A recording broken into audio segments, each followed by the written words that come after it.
تمام تعریفیں اللہ تعالیٰ جل مجدہ الکریم کے لیے، درود و سلام نبی کرم نور مجسم شفیع معظم احمد مجتبیٰ جناب حضرت محمد مصطفیٰ صلی اللہ تعالیٰ علیہ وسلم کی ذات والا صفات کے لیے حمد و صلوات کے بعد، عزیز دوستو، بزرگوں اور بھائیوں، انسان کھائے پیے سوئے جاگے تو اس کے جسم کی ضروریات پوری ہوتی ہیں، لیکن جب وہ اللہ کا ذکر کرتا ہے، نماز پڑھتا ہے، دعا مانگتا ہے، استغفار پڑھتا ہے، درود و سلام کے گجرے پیش کرتا ہے، تو پھر اس کی روحانی ضروریات پوری ہوتی ہیں۔ آج جس زمانے میں ہم وقت گزار رہے ہیں، لوگوں کی جسمانی ضروریات پوری کرنے کے لیے، غذائی ضروریات پوری کرنے کے لیے بہت سارے بندوبست کیے جا رہے ہیں،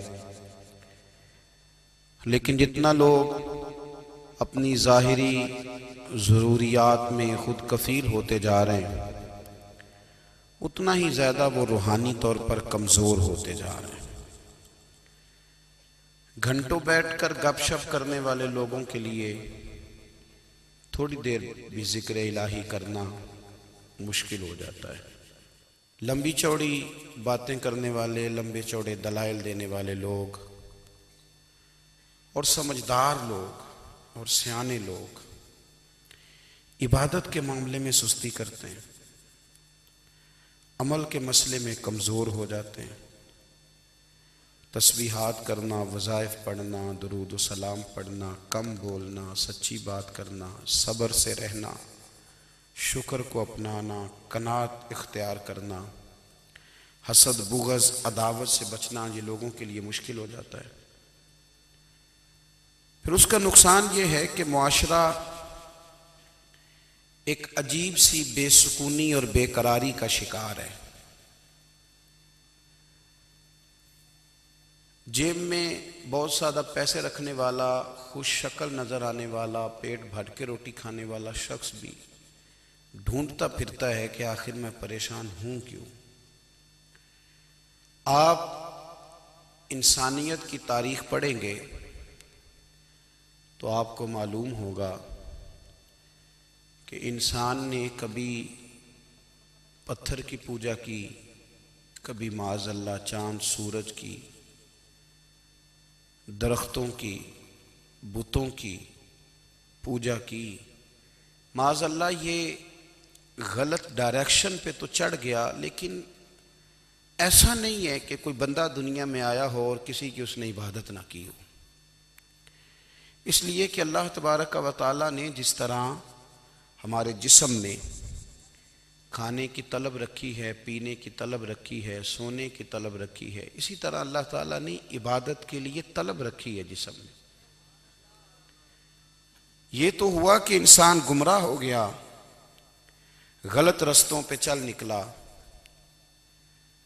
اس نے جھوٹے معبودوں کی طرف معاذ اللہ توجہ کر لی، لیکن وہ کسی نہ کسی کے سامنے جھکتا رہا، چونکہ اس کے وجود میں طلب تھی، شوق تھا اسے کہ وہ عبادت کرے۔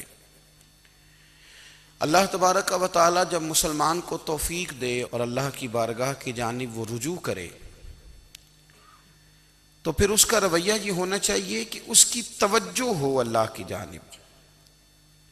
ہمارے ہاں تسبیحات پڑھ لی جاتی ہیں اگر کبھی موقع ملے، لیکن وہ خاص انہماک، وہ خاص شوق، وہ خاص ذوق اللہ تبارک و تعالیٰ کی عبادت کا، ایک ہوتا ہے نماز پڑھنا، ایک ہوتا ہے اہتمام کے ساتھ نماز پڑھنا، یعنی ذرا وقت پہ اٹھنا، ذرا صحیح کر کے وضو کرنا، ذرا شوق سے مصلی بچھانا۔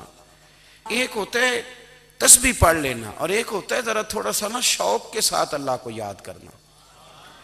آپ کبھی جو میں نے آیہ کریمہ پڑھی، اس کی آپ شان نزول دیکھیں، نبی کریم صلی اللہ تعالیٰ علیہ وسلم کے نا کچھ صحابہ اللہ کی محبت کے شوق میں حضور کی بارگاہ میں حاضر ہوئے، اور انہوں نے آ کے عرض پتہ کیا کیا؟ عرض کرنے لگے، یا رسول اللہ صلی اللہ تعالی علیہ وسلم سالوں بیت گئے ہیں سجدے کرتے ہوئے، حضور سالوں بیت گئے ہیں تسبیح پڑھتے ہوئے، سالوں بیت گئے کہتے ہوئے کہ سبحان اللہ وہ پاک ہے، ہمیں سالوں بیت گئے یہ کہتے ہوئے کہ اللہ اکبر وہی سب سے بڑا ہے، سالوں بیت گئے کہتے ہوئے کہ الحمدللہ ساری تعریفیں اللہ کے لیے، سالوں بیت گئے اس کی تسبیح کرتے، تحلیل کرتے، تکبیر کہتے۔ حضور اب نہ ہمارا اپنے رب سے ملنے کو جی چاہتا ہے، کبھی اے حقیقت منتظر نظر آ نہ لباس مجاز میں، لاکھوں سجدے تڑپ رہے ہیں میری جبین نیاز میں۔ اور اقبال کہنے لگے کہ تیرے عشق کی انتہا چاہتا ہوں، تو میری سادگی دیکھ کیا چاہتا ہوں، میرا ذرا سا تو دل ہے مگر شوق اتنا، میں وہی لن ترانی سنا چاہتا ہوں۔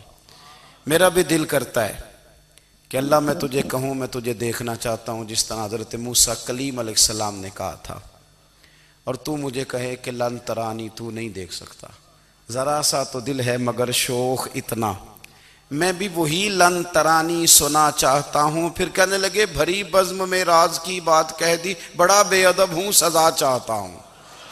دیکھو سب لوگوں کے بیچ ہی میں نے یہ کہہ دیا۔ میرے عزیز صحابہ نا شوق میں، کتنے سارے لوگ ہیں آپ، کتنی ماشاءاللہ بڑی تعداد میں آپ آئیں، ہم بھی کبھی اس شوق میں گئے ہیں کہ ہمارے رب کو دیکھنے کو دل چاہتا ہے، ہمارا جی چاہے وہ کبھی ہمیں ملے، ہم کبھی اس کی زیارت کریں، اس کی بارگاہ کرم میں ہم حاضر ہوں۔ صحابہ نے عرض کیا یا رسول اللہ صلی اللہ تعالی وسلم ہمارا رب کہاں ہے؟ ہمارا نا اپنے رب کو دیکھنے کو جی چاہتا ہے۔ جب صحابہ نے یہ عرض کیا تو اللہ نے قرآن مجید نازل کیا، فرمایا وَإِذَا سَأَلَكَ عِبَادِي أَنِّي فَإِنِّي قَرِيبٌ، محبوب جب میرے بندے آپ کی بارگاہ میں آ کے میرے بارے میں پوچھیں نا تو ان سے کہہ دینا میں ان کے قریب ہی ہوں، قریب ہی ہوں۔ دلیل کیا ہے؟ بھائی اذا دان، یہ جب بھی مجھ سے دعا مانگیں گے میں ان کی دعاؤں کو قبول فرماؤں گا، میں ان کے قریب ہوں، میں ان کے قریب ہوں، یہ جب بھی دعا مانگیں گے نا میں قبول کروں گا، میں ان کے قریب ہوں۔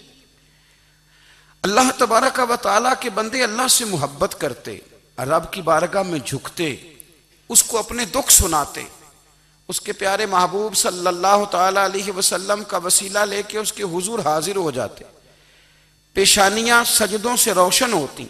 ہم نا ہر چیز کے لیے وقت نکالتے ہیں، ہر چیز کے لیے، لیکن عبادت کے لیے وقت نہیں نکالتے۔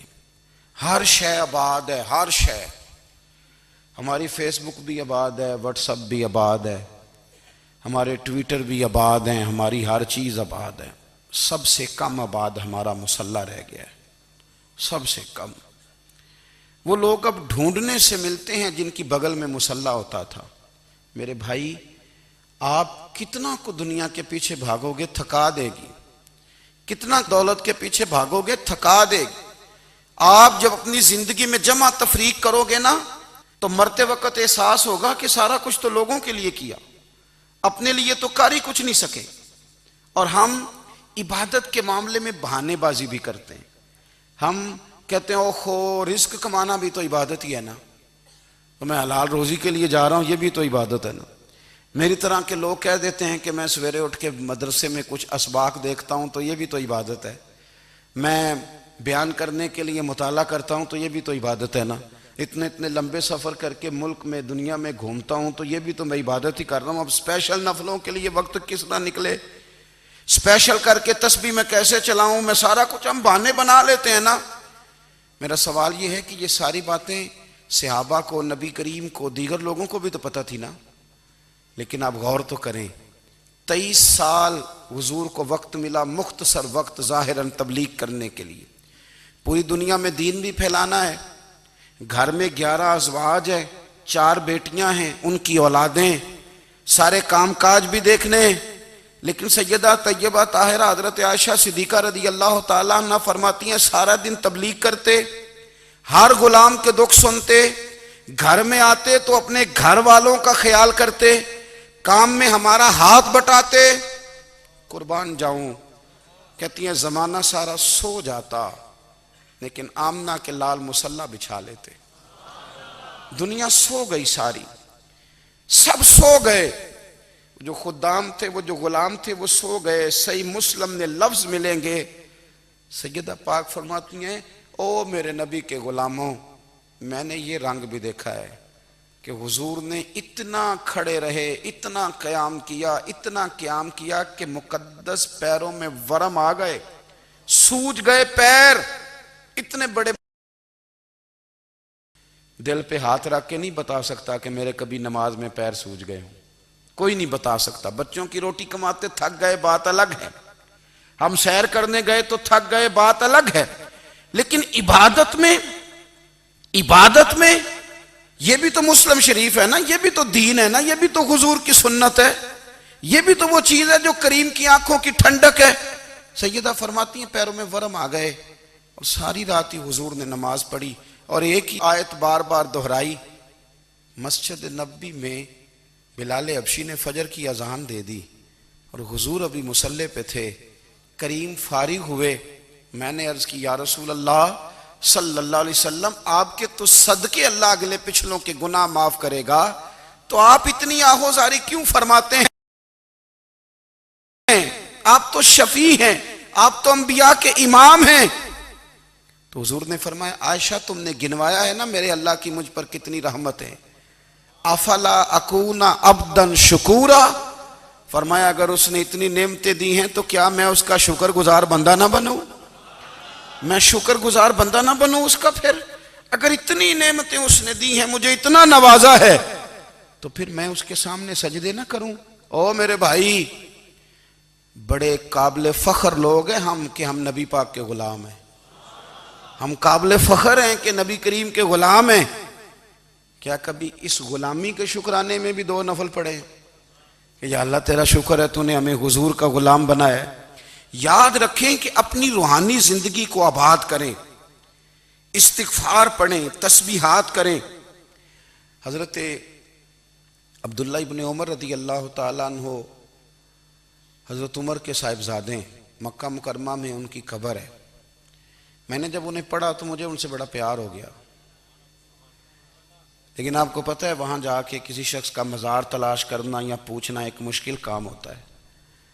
تو ایک دفعہ میں مکہ شریف میں حاضر تھا تو ایک گاڑی والا ڈرائیور مجھے کہنے لگا کہ مولانا میں آپ کو جانتا ہوں، مجھے آپ سے محبت ہے، ایک بات بتاؤں آپ کو؟ میں نے کہا بتاؤ. کہنے لگے حضرت عبداللہ ابن عمر کی قبر دیکھنی ہے.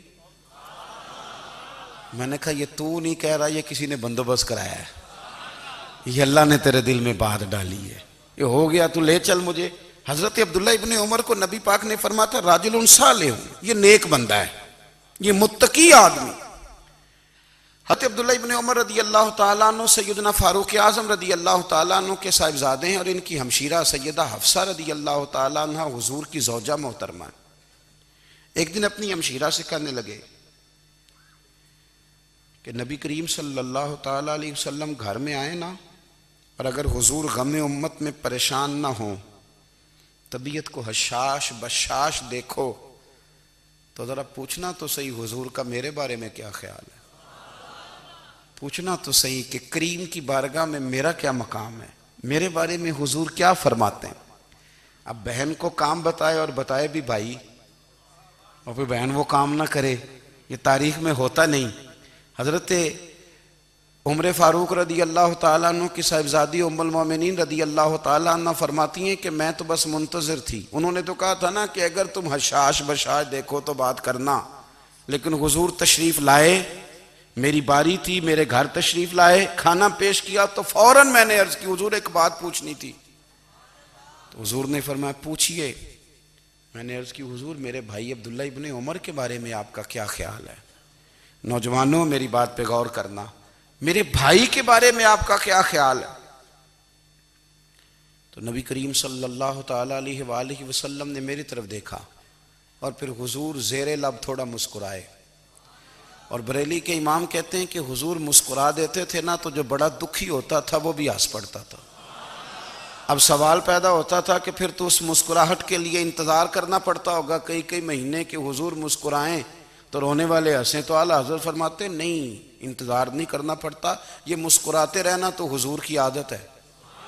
جس کی تسکین سے روتے ہوئے ہنس پڑے اس تبسم کی عادت پہ لاکھوں سلام۔ یعنی یہ تو عادت ہے حضور کی مسکراتے رہنا، اس کے لیے انتظار نہیں کرنا پڑتا۔ بھائیو آپ خیال رکھیں گے، غور کریں گے، حضرت عبداللہ ابن عمر رضی اللہ تعالیٰ عنہ کے بارے میں پوچھا تو سیدہ فرماتی ہیں کہ نبی کریم صلی اللہ تعالیٰ علیہ وسلم نہ زیر لب مسکرائے اور فرمایا حفصہ تیرا بھائی ہے تو اچھا، لیکن میں نے سنا ہے کہ عشاء کی نماز پڑھتا ہے تو فجر تک سویا ہی رہتا ہے۔ او نوجوانوں، 10 بجے تک سونے کی بات نہیں ہوئی، 9 بجے تک سونے کی بات نہیں ہوئی، 11 بجے اٹھنے کی بات نہیں۔ حضور فرمانے لگے میں نے سنا ہے کہ عشاء کی نماز پڑھ کے سو جاتا ہے اور فجر تک سویا ہی رہتا ہے، اسے چاہیے کہ تہجد کے وقت اٹھا کرے، اللہ کی بارگاہ میں حاضر ہوا کرے، آہوزاری کرے، سجدے کرے، عبادت کرے۔ اٹھتا ہے اور فجر میں جا کے اٹھتا ہے۔ حضرت جناب حفصہ رضی اللہ تعالیٰ عنہ کہتی ہے میں نے جناب عبداللہ ابن عمر کو پیغام دیا اور میں نے کہا میرے جوان بھائی سن، نبی پاک نے فرمایا ہے تو اچھا پر تہجد میں نہیں اٹھتا، نفل نہیں پڑھتا۔ او میری ملت کے جوانوں، مزہ نہیں آ جاتا جب ساری دنیا سوئی ہو، ساری دنیا، اور بستر بھی گرم ہو اور نیند بھی پورا غلبہ کر رہی ہو، اور اچانک گھنٹی بجے دماغ میں، آنکھ کھلے، گھڑی پہ نظر پڑے، 3:30 4 بجے کا پیغام گھڑی بتائے، اور کوئی چڑھتی جوانی والا اٹھ کے وضو کرے، اور جب وہ مصلی کھول کے بچھائے تو مدینے والے محبوب کہتے ہیں کہ ہر نماز پہ رب ثواب دیتا ہے، اور جو اٹھ کے تہجد کی نماز پڑھے اسے دیکھ کے تو رب مسکراتا ہے، جو اس کی شان کے لائق ہے، جو اس کی شان کے لائق، وہ مسکراتا ہے، خوش ہوتا ہے کہ میرا بندہ تہجد میں اٹھ گیا، وہ مسکراتا ہے۔ کاش ہماری صبحیں کبھی اپنے مالک کے نام ہو جائیں، کاش کے صبحیں۔ حضرت ابو الحسن رحمۃ اللہ تعالیٰ علیہ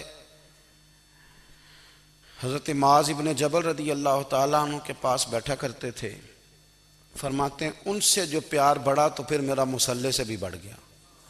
تابعی ہیں، فرماتے ہیں صحابی رسول سے محبت ہوئی تو ذکر سے بھی ہو گئی، پھر درود شریف سے بھی ہو گئی، محبت ان سے بڑھی تو پھر اللہ نے مسجد کا پیار بھی بڑھا دیا۔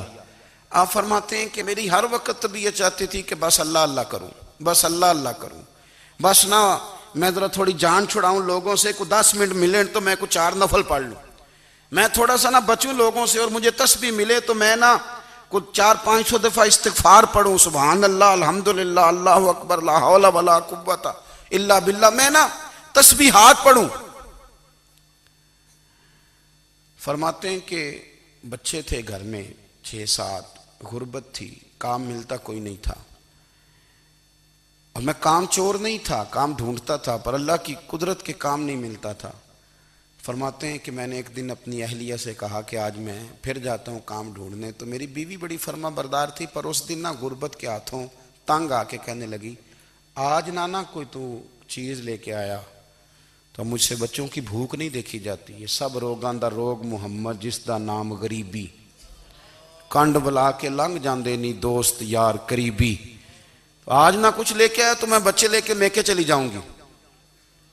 شیخ فرماتے ہیں کہ میں بڑا پریشان گھر سے نکلا، پر میں نے صبح سے لے کے زور تک کام ڈھونڈا، کام ملا کوئی نہیں، تو میرے دل میں خیال آیا چلو کام نہیں ملتا تو اللہ اللہ تو کرے نا، چلو بندوں کی مزدوری نہیں ملتی تو رب کریم کی عبادت ہی کرتے ہیں۔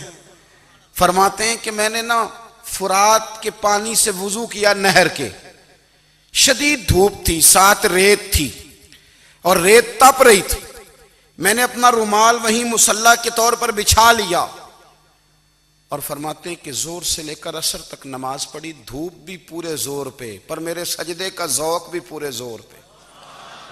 فرماتے ہیں سورج بھی چمک رہا ہے اور رب کی عبادت کا ذوق بھی پورے زور پہ، میں سجدہ کروں تو پھر میرا اٹھانے کو جی نہ چاہے، میرے استاد لکھا کرتے تھے، یہ ان کا شعر ہے، وہ کہا کرتے تھے مجھے سوز دے، مجھے ساز دے، اور مجھے نیم شب کا نیاز دے، دم سجدہ خود کو میں توڑ دوں، مجھے ایسا ذوق نماز دے، اور میں تیری بہار کا پھول ہوں، میں کھلا بھی ہوں تو تیرے لیے، مجھے میری شاخ سے توڑ لے، مجھے اپنی زلف کا ناز دے۔ بھائی فرماتے ہیں کہ عصر تک میں نے نفل پڑھے، دل ڈھلنے لگا، عصر کی نماز پڑھی اور میں وہاں سے چلا۔ اب میں جب نکلنے لگا تو دل میں خیال آیا کہ چھوٹی چھوٹی دیواریں ہیں گھر کی، بغیر کچھ لیے جاؤں گا تو بیوی دور سے دیکھے گی تو شور کرے گی کہ پھر خالی ہاتھ آ گیا ہے۔ کہتے میں نے اپنے اسی رومال میں جس پہ میں نے نماز پڑھی تھی نا، رومال میں کی آخی دے پنجابی صافہ، کہتے ہیں اسی میں نا میں نے کچھ ریت بھر لی کہ وہ دور سے دیکھے گی تو سمجھے گی کچھ لے کے آیا ہے، چلو جا کے اسے بتا دوں گا کہ آج پھر مزدوری نہیں ملی۔ کہتے ہیں وہ ریت لے کر جب میں گھر میں گیا تو پہلے بیوی دروازے پہ کھڑی ہوتی تھی، پوچھتی تھی خالی ہاتھ آ گئے ہو؟ آج میں نے دیکھا تو ہے ہی کوئی نہیں۔ فرماتے ہیں میں اندر داخل ہوا، سلام لیے، کونے میں میں نے وہ رومال رکھ دیا اور میں نے آواز دی کہ بھلی مانس کہاں ہو؟ تو وہ کہنے لگی آپ منہ ہاتھ دھو لیں، میں روٹی لے کے آئی۔ میں نے کہا روٹی کہاں سے آ گئی؟ یہاں تو کئی دنوں کے فاقے، تو کئی دنوں کی غربت ہے، یہاں تو اس گھر میں تو فقیری ہے۔ فرماتے ہیں کہ وہ روٹی لے کے آئی اور اس وقت کی جو موجودہ نعمتیں تھیں، سمجھ لیں سلاد، اچار، ہر چیز ساتھ لائی۔ میں نے کہا کہ بچے کہاں گئے؟ کہنے لگی وہ کھانا کھا کے کھیلنے گئے، آپ کھانا کھا لیں آ جاتے۔ کھانا اس نے چن دیا۔ میں نے حیرت انگیز لہجے میں ساری نعمتیں اپنے دسترخوان پہ دیکھ کر کے بیوی سے پوچھا یہ کہاں سے آیا کھانا؟ بچوں کو تو نے کہاں سے کھانا کھلایا؟ یہ سارا کچھ کیسا ہے؟ تو کہنے لگی پتہ نہیں آج آپ کس کریم کی مزدوری کرنے چلے گئے تھے، پتہ نہیں کس کریم کی، میرے گھر میں تو اتنی نعمتیں آئی ہیں کہ مجھ سے سنبھالی نہیں جا رہی، اتنا اناج ہے، اتنا گندم ہے، کس کریم کے دروازے آج چلے گئے تھے؟ یہ کہتے کہتے وہ اٹھی اور اٹھ کر کے کہنے لگی پہلے بڑا کچھ آیا تھا، اب کیا لے آئے ہو؟ اور جا کر کے نا اس نے وہ ریت والا رومال کھولا، کہنے لگے میں تو لے کے آیا تھا ریت، تو میرے رب نے اسے بھی سونے اور ہیرے بنا دیا تھا۔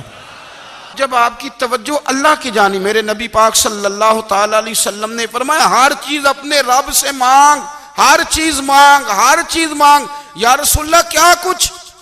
میرے محبوب نے فرمایا تیرے گھر میں نمک بھی ختم ہو جائے تو وہ بھی اپنے رب سے مانگا کر، تو مانگنا وہ تجھے دے گا، تو اس کی بارگاہ میں کشکول طلب دراز تو کرنا۔ اور ترمذی شریف میں عجیب لفظ ہیں، رسول کائنات نے فرمایا، رب کریم فرماتا ہے جب میرا بندہ ہاتھ اٹھاتا ہے نا تو مجھے حیا آتی ہے کہ میں خالی کیسے لوٹا دوں اس کے، اتنے بڑے بادشاہ کی بارگاہ میں۔ او بھائی لوگوں سے عزتیں تلاش کرتے ہو تو وہ کیا تمہیں عزت دیں گے؟ وہ تو کل اچھا کہتے ہیں پرسوں برا کہنے لگ جاتے ہیں۔ لوگوں کے سامنے گڈ بک میں آنا چاہو گے تو وہ تو سویرے تمہارے بارے میں کچھ کہیں گے، شام کچھ اور کہیں گے۔ اپنی روحانی زندگی آباد کریں، اپنے مسلح کو وقت دیں، اور دنیا سے چھپ کر اس موبائل کو بند کر کے اور اپنے آپ سے بھی چھپ کے اور تنہا ہو کے چھپا کے سارا کچھ اپنے آنسو اپنے رب کی بارگاہ میں پیش کریں، اس کے حضور حاضری دیں۔ سنو نا ترمذی کی حدیث، اور اسے یاد رکھنا، نبی پاک علیہ السلام نے فرمایا اپنے دکھ لوگوں کے سامنے نہ بیان کرنا، سیٹھوں نوابوں کو نہ بتاتے پھرنا، دنیا داروں کے سامنے جا کے نہ رونا کہ میں تکلیف میں ہوں۔ فرمایا اگر دنیا داروں کو دکھ بتاؤ گے رب تمہیں کبھی غنی نہیں کرے گا، اور لوگ ہیں کہ الٹا مذاق اڑائیں گے۔ آپ کی جس سے بڑی پکی یاری ہے نا، پکی، وہ تب تک پکی ہے جب تک آپ نے 50,000 مانگا نہیں، اور جس وقت آپ نے کہہ دیا کہ میں مجبور ہوں میری مدد کر تو پھر ختم ہو گئی دوستی۔ لوگوں کی تعلقات آپ کے ساتھ تب تک ہیں جب تک آپ ان سے کوئی ضرورت وابستہ نہیں کرتے۔ کریم محبوب فرمانے لگے بندوں کے سامنے دکھ نہ بیان کرنا، اللہ تجھے کبھی غنی نہیں کرے گا۔ تو اپنے دکھ اپنے رب کو بتا، تو دعائیں مانگ، تو اس کی بارگاہ میں حاضر ہو، تو اس کے حضور عرض کر۔ فرمایا اپنے دکھ اپنے رب کو بتا، وہ جلدی کرے یا دیر سے کرے تجھے ساری دنیا سے بے نیاز کر دے گا، تجھے کسی کا محتاج نہیں رہنے دے گا۔ اپنے مسلح کو، اپنی دعاؤں کو. ایک بزرگ فرماتے ہیں میں نے دعا مانگنے کا طریقہ اپنی بیوی سے سیکھا. دعا مانگنے کا طریقہ اپنی، سیکھنے والے تو اپنے بچوں سے بھی سیکھ لیتے ہیں، سیکھنے والے تو ہر ایک سے سیکھتے ہیں. وہ کہتے ہیں میں نے دعا مانگنے کا سلیقہ اپنی بیوی سے سیکھا ہے. حضرت وہ کس طرح؟ فرمانے لگے میری بیوی نے نا مجھے کوئی کام بتایا، کچھ پیسوں کی ضرورت کے لیے کہا، تو میں نے اسے کہا کہ بھئی ابھی میرے پاس نہیں ہے، کچھ دنوں میں آتے ہیں تو میں دے دوں گا. عورتوں کی عادت ہوتی ہے وہ بار بار یاد کراتی ہیں. 2-4 دنوں کے بعد پھر اس نے کہا حضرت وہ میں نے کہا تھا کچھ پیسے، میں نے اسے کہا کہ ابھی میرے پاس نہیں ہے، کچھ دنوں میں ملتے ہیں تو میں تمہیں دے دوں گا. اس نے کچھ دنوں کے بعد پھر کہا حضور وہ میں نے کچھ پیسے کہے تھے. فرماتے میں نے ڈانٹ دیا، میں نے کہا کہ کیا تو روز مجھے شرمندہ کرتی ہے، کہا نا میرے پاس نہیں ہے، ہوں گے تو دے دوں گا، تو روز یاد کراتی ہے. فرماتے ہیں اس نے پہلے تو میری ڈانٹ کو سہا، پھر میرے سخت جملوں نے اس کی آنکھوں میں آنسو پیدا کر دیے، پھر اس نے اپنے آنچل میں اپنے اس دکھ کو سمیٹا، اور پھر اس نے ایک جملہ کہا تو میں رو پڑا، اور مجھے اپنے رب سے مانگنے کا طریقہ آ گیا. مجھے کہنے لگی حضرت جی آپ نے ڈانٹ دیا میں نے سہ لیا، پر آپ ہی میرے شوہر ہیں، بتائیں نا آپ سے نہ کہوں تو میں کس سے جا کے کہوں. فرماتے ہیں میں رو پڑا، اور میں کھل کے رویا، اور میں تڑپ کے رویا، اور پھر میری سسکیاں بند گئیں. تو مجھے کہنے لگی آپ کو کیا ہوا؟ میں نے کہا مجھے بھی دعا مانگنی آ گئی ہے. جب میں اسے کہوں گا نا اللہ تو ہی میرا رب ہے، میں تجھ سے نہ کہوں تو میں کس سے جا کے کہوں؟ میں کیوں کسی بندے سے سوال کروں؟ میں کیوں کسی دنیا دار سے کہوں؟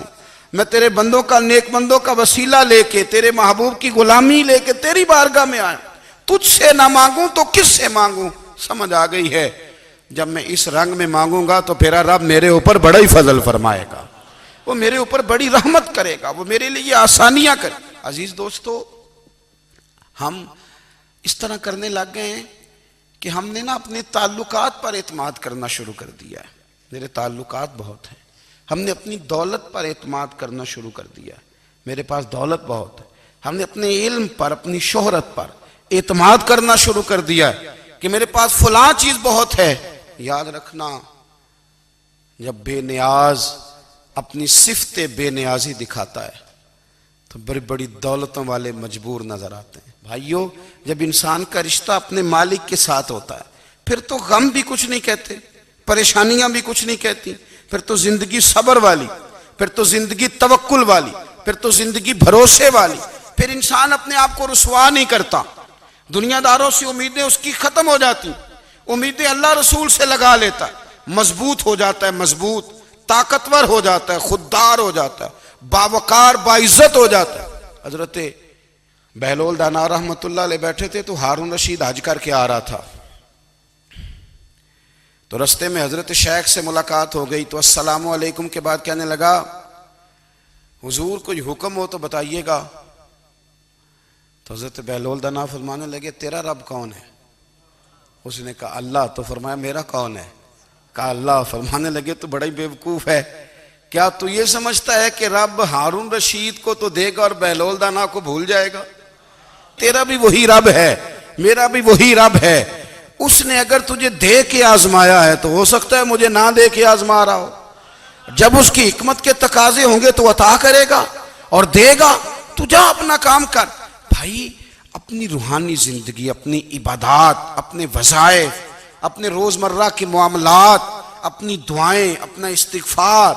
دیکھو کوئی مشکل کام تو نہیں، 2 رکوع ہیں سورہ واقعہ کے اگر رات کو پڑھ لی جائے تو. میں کس طرح یہ بات بیان کروں کہ تعویذ بانٹنا آسان ہے اور وظیفہ بتانا مشکل ہے. سارا دن تعویذ بانٹیں تو لوگ لینے کو تیار ہیں، اور اگر آپ وظیفہ بتائیں تو کہتے ہیں تو مشکل کام ہے. او خدا کے بندے، اگر آپ کا تعلق قرآن پاک کے ساتھ مضبوط ہو، قرآن پاک کے ساتھ اگر آپ کا رشتہ ہو، لوگ سفارشیں ڈھونڈتے ہیں نا دنیا میں، کوئی تعلق مل جائے تو میرا کام ہو جائے. دنیا میں اتنا مشکل معاملہ ہے، آخرت میں مجھے بتائیے گا کتنا مشکل معاملہ ہوگا. میرے نبی پاک صلی اللہ تعالی علیہ وسلم نے فرمایا جو لوگ سورہ ملک پڑھا کرتے تھے نا، سورہ ملک، یہ سورت ملک قیامت میں ان کی سفارش کرے گی. اور اس طرح کرے گی کہ کہے گی اے اللہ یہاں اس بندے کو جنت میں داخل کر دے یا مجھے قرآن پاک سے علیحدہ کر دے، تو رب فرمائے گا جا اس کا دامن تھام کے اسے جنت تک پہنچایا۔ آپ بات کو سمجھیں، جب آپ کے تعلقات اپنے معاملات کے ساتھ مضبوط ہوں گے، یہ نبی کریم نے وعدہ کیا ہے کہ تو سورت واقعہ پڑھ تیرے گھر میں فاقہ نہیں آئے گا۔ حضرت عبداللہ ابن مسعود رضی اللہ تعالیٰ عنہ بیمار تھے تو حضرت عثمان غنی رضی اللہ تعالیٰ عنہ تیمارداری کے لیے تشریف لے گئے اور جا کر کے کہا کہ آپ بڑے بیمار ہیں، آپ کی بیٹیاں زیادہ ہیں، میں چاہتا ہوں کہ خزانے میں سے کچھ مدد کروں۔ تو سیدنا عبداللہ ابن مسعود رضی اللہ تعالیٰ عنہ اٹھ کے بیٹھ گئے اور کہنے لگے امیر المومنین، اللہ آپ کو میری طرف سے، میری بیٹیوں کی طرف سے بہتر صلہ دے، میری بیٹیوں کو کسی خزانے کی ضرورت نہیں، میں نے انہیں خزانہ دے دیا ہے۔ کہا جناب آپ نے کون سا خزانہ دیا ہے، میں آپ کے مالی معاملات کو جانتا ہوں۔ تو فرمانے لگے امیر المومنین، میرے نبی کریم نے فرمایا ہے جو سورت واقعہ پڑھے اسے کبھی فاقہ نہیں آتا، میں نے بیٹیوں کو یاد کرا دی ہے، یہ خزانہ میں نے انہیں دے دیا ہے۔ وہ سارے والدین سنیں جو بیٹیوں کے لیے پریشان رہتے ہیں۔ حضرت عبداللہ ابن مسعود نصیحت کر رہے ہیں، فرمانے لگے میں نے سورت واقعہ یاد بھی کرا دی ہے، پڑھنے کی عادت بھی ڈال دی ہے۔ حضور نے فرمایا ہے جو سورت واقعہ پڑھے اسے فاقہ نہیں آتا۔ کہنے لگے چاند تو اپنی جگہ چھوڑ سکتا ہے، سورج گر سکتا ہے، تارے ٹوٹ سکتے ہیں، پر مدینے والے رسول کی بات غلط نہیں ہو سکتی۔ حضور نے فرمایا فاقہ نہیں آئے گا تو انشاءاللہ کبھی بھی نہیں آئے گا۔ کرنے کا کام یہ ہے کہ ہم اپنے معاملات، اپنی عبادات، اپنی دعائیں کبھی 10 منٹ عادت ہو جائے نا دعا مانگنے کی علیحدہ سے رات کو۔ حضور نے فرمایا جو فرض نماز کے بعد دعا مانگے اللہ اس کی قبول کر لیتا ہے۔ نبی پاک صلی اللہ تعالیٰ علیہ وسلم نے فرمایا اللہ مسافر کی دعا قبول فرماتا ہے۔ حضور نے فرمایا اللہ مظلوم کی دعا قبول فرماتا ہے۔ حضور نے فرمایا بیمار سے دعا کراؤ اللہ اس کی دعا قبول فرماتا ہے۔ میرے نبی پاک نے فرمایا ماں باپ جب بھی اولاد کے لیے ہاتھ اٹھائیں، ویسے تے بلے شاہ تو آسمانی اڈ دیاں ہی پھڑ دیں، جڑا گھر بیٹھا انہوں بڑھیا ہی نہیں۔ حضور فرمانے لگے ماں باپ جب بھی اولاد کے لیے دعا فرمائیں اللہ ان کی دعا کو قبول کرتا ہے۔ آپ اپنا تعلق بنائیں، دعا کے ساتھ، عبادت کے ساتھ، مصلی کے ساتھ رشتہ بنائیں، استغفار پڑھیں۔ صلاح الدین ایوبی صلیبی جنگوں میں تھے، رات کو مسجد اقصیٰ میں نماز پڑھی تو پریشان تھے۔ ایک بزرگ سے ملاقات ہوئی تو وہ کہنے لگے کہ آپ بڑے پریشان ہیں۔ کہنے لگے حضور پریشان اس لیے ہوں کہ پہلے ہی مسلمان کمزور ہے، اب میں نے سنا ہے دشمن کا ایک بحری بیڑا وہ جنگی سامان سے بھرا ہوا آ رہا ہے، تو اب ان کے پاس اور تلواریں اور نیزے آ جائیں گے، مسلمانوں کے پاس پہلے ہی وسائل کی کمی ہے، پریشان ہوں کس طرح کر کے مقابلہ کریں گے۔ یہ بات کہتے ہی صلاح الدین ایوبی نے بزرگوں سے کہا حضور آپ بھی دعا کرنا، دعا کی بڑی طاقت ہے۔ میرے نبی پاک نے فرمایا دعا مومن کا ہتھیار ہے، دعا مومن کا۔ حضور نے فرمایا تقدیر کو سوائے دعا کے کوئی چیز نہیں بدل سکتی، دعا مومن کا ہتھیار ہے، یہ کافر کے پاس کوئی نہیں، یہ ہتھیار ہے مومن کا۔ اللہ کرے آپ کو سمجھ آئے، پھر سنیں کئی بار کہہ چکا ہوں یہ ہتھیار ہے۔ کافر کے مقابلے میں جو تیرے پاس سب سے بڑا ہتھیار ہے وہ دعا ہے۔ دعائیں کرانی چھوڑ دی، کرنی چھوڑ دی، لینی چھوڑ دی۔ حضرت سیدنا انس بن مالک رضی اللہ تعالیٰ عنہ فرمایا کرتے تھے میں نے وہ رنگ دیکھا ہے جب حضور دعا مانگتے تھے اور حضور کی مقدس آنکھوں میں آنسو بھی ساتھ ہی بہا کرتے تھے، میں نے وہ انداز دیکھا ہے۔ تو صلاح الدین ایوبی بزرگ سے کہنے لگے آپ بھی دعا کیجیے، اور خود رونے لگے اور سر سجدے میں رکھ کے رونے لگے، اور عشاء سے لے کر فجر تک روئے، خوب روئے۔ صبح وہ بزرگ آئے تو صلاح الدین ایوبی کا خوبصورت اور ہنستا ہوا چہرہ دیکھا، کہنے لگے آپ بڑے خوش ہیں، رات تو میں نے بڑے روتے ہوئے دیکھا تھا۔ تو کہنے لگے حضور وہ جو بحری بیڑا آ رہا تھا نا وہ پانی میں ڈوب گیا ہے، اب وہ نہیں آ رہا، ابھی خبر آئی ہے تو میں بڑا خوش ہوں۔ بزرگ کہنے لگے اٹھ سینے سے لگ، اور سن ایک بات، وہ بحری بیڑا پانی میں نہیں ڈوبا، وہ تیرے آنسوؤں میں ڈوب گیا ہے۔ وہ جو تو رات رویا ہے نا رب کریم کی بارگاہ میں تو وہ ڈوب گیا ہے۔ بھائی اپنا مصلی کا، عبادت کا، وظائف کا، اللہ اللہ کا سلسلہ اس کو مضبوط کریں، اپنی دعاؤں کے تعلق کو مضبوط کریں۔ دعائیں بڑے انقلاب برپا کر دیتی ہیں۔ ہم تھوڑے تھوڑے نا جب سے خشک ہوئے ہیں نا، خشک، اور میری تو جماعت ہی صوفیاء کی جماعت تھی، ہم تو داتا علی اجمیری کی جماعت سے، ہم تو خواجہ اجمیری کی جماعت سے، ہم تو شیخ احمد فاروق سرہندی کی جماعت سے، ہم تو صوفیاء کی جماعت۔ ہماری جماعت نے بھی وہ تعلق جو ہمارے بزرگوں نے بنایا تھا۔ بزرگ اللہ کے قریب کیسے جاتا ہے؟ ہمارے یہاں نا بہت سارے لوگ کہتے ہیں جی نظر ہو گئی تو کام ہو گیا۔ بھئی جو بخاری مسلم میں طریقہ ہے نا اللہ کا قرب پانے کا، وہ تو نفل ہے۔ نبی کریم علیہ السلام نے فرمایا بندہ نفلوں کے ذریعے رب کے قریب جاتا ہے، اور اتنا قریب جاتا ہے کہ پھر اللہ اس کی زبان بن جاتا ہے، اللہ اس کی آنکھیں بن جاتا ہے، کان بن جاتا ہے، ہاتھ اور پیر بن جاتا ہے۔ تو یہ تو عبادت ہے، یہ تو اللہ کی بارگاہ کی حاضری ہے جو آپ کو اللہ کے قریب کرے گی۔ تو اپنے نماز کو اہمیت دے کے ادا کریں، نمازیں موبائل بند کر کے ادا کریں۔ لیکن نا کچھ لوگ کہتے ہیں مجھے ٹائم نہیں ملتا نماز کا، تو میں کہتا ہوں یہ آپ نے بڑی جرت کی بات کی ہے۔ مجھے کو میرا پیر بھائی کہا جائے نا میرے پاس ٹائم نہیں آپ کو ملنے کا، تو میں کہتا ہوں آج کے بعد آنا ہی نہ۔ تو کیا سمجھتا ہے، تو وہ بڑا آدمی ہے، تیرے پاس ٹائم نہیں ہے اور ہمیں ملنے کا ٹائم، موج کر۔ تو آپ نے اللہ رسول کو کہہ دیا ٹائم نہیں۔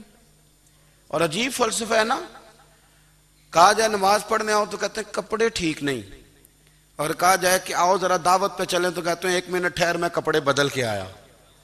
نماز کے لیے کہا تو کہتا ٹھیک نہیں، دعوت کے لیے کہا تو کہتا میں ذرا تیاری کر لوں، یوں جانا مناسب نہیں۔ یہ معاملہ ٹھیک نہیں۔ رب تو فرماتا ہے کہ جب تو مسجد میں آ تو زینت اختیار کر کے آ، خوب ذوق سے دعا مانگیں، خوب شوق سے نماز پڑھیں، خوب استغفار کا مزاج بنائیں۔ آپ لوگوں کے بیچ رہ کے سوکھ حاصل کرنا چاہتے ہیں، لیکن آپ کو پتہ ہے کئی مہینے غار حرا میں رہنا بھی مدینے والے محبوب کا طریقہ ہے۔ ہر سال اعتکاف بیٹھنا الگ سے، یہ بھی حضور کا طریقہ ہے۔ مسجد نبوی کے اندر دروازہ کھلتا تھا نبی کریم کا، پر گھر کے اندر نفل پڑے نبی پاک نے۔ اور حضور فرماتے ہیں کچھ نفل نماز گھر میں بھی پڑھا کرو، گھر کو قبرستان نہ بناؤ۔ ہمارا گھر اللہ کے ذکر سے آباد ہوگا اگر ہم نماز پڑھیں گے نا۔ میں جب سنت پڑھنے کے لیے گھر میں کھڑا ہوتا ہوں تو میرا جو 2.5-3 سال کا بیٹا ہے نا، وہ بھی میرے ساتھ نماز پڑھنی شروع کر دے۔ اسے پتہ کوئی نہیں نماز کیا ہوتی ہے، لیکن وہ بھی نا سجدہ نہ بھی کرنا ہے تو ساتھ لیٹ ضرور جاتا ہے۔ پتہ چلا بچے لیکچر دینے سے نماز نہیں پڑھتے، نماز شروع کر دیں تو بچے بھی شروع کر دیتے ہیں۔ ہم جب پریشان ہوتے ہیں تو لیکچر دیتے ہیں، تو لیکچر تو باہر شاید چل جائے، گھر میں کیسے چلے گا؟ گھر میں تو عمل چلے گا۔ تو میرے عزیز، آج کے اس روحانی اجتماع میں ہمارے دوستوں نے جو محنت کی، ہم نے بار بار اپنی نیت سے پوچھا خدا ہمیں معاف کرے اگر کوئی ذاتی شہرت ہے، کوئی ہمارے ذاتی مفادات ہیں، رب ہمیں ہدایت دے۔ ہماری یہ خواہش تھی کہ روحانی اجتماع ہمیں تھوڑا سا اللہ اور اس کے رسول کے جانب مائل کرے، کچھ ہمارا رشتہ مصلی کے ساتھ مضبوط کرے۔